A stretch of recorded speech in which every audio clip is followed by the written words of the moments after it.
কিছু ধ্বংস করে নিজের জীবনকে বিপন্ন করে আমি তো দাবি আমার সে আদায় করতে পারবো না। অবশ্যই দাবি থাকবে, সবাই ছাত্রদের দাবি থাকবে, যার যার দাবি সেই দাবিটা উপস্থাপন করতে হবে সেইভাবে।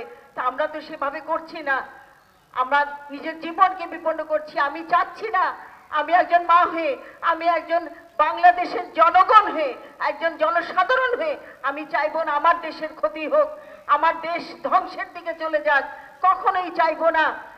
চলুন আমরা সবাই মিলে একসাথে হয়ে এটার একটা সমাধান করি। আমরা সরকারের প্রতি অনুরোধ, উনি দেখছেন, আমাদের মাননীয় প্রধানমন্ত্রী, আমাদের সরকার দেখছেন কোথায় কি হয়েছে, এর পিছনে কারা আছে আমরা কি জানি না? আপনারাও জানেন, আমরাও জানি। ঢাল কারা?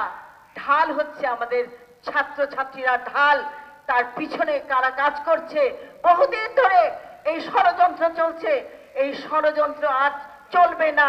যেভাবে হোক আমি অনুরোধ করব, আমি ছাত্রছাত্রীদের তোমাদের প্রতি অনুরোধ থাকবে, তোমাদের নিজের জীবনকে বিপন্ন করো না। তোমাদের সংসার, তোমাদের বাবা মা, তোমাদের ভাই বোনরা তোমাদের মুখের দিকে তাকিয়ে আছে।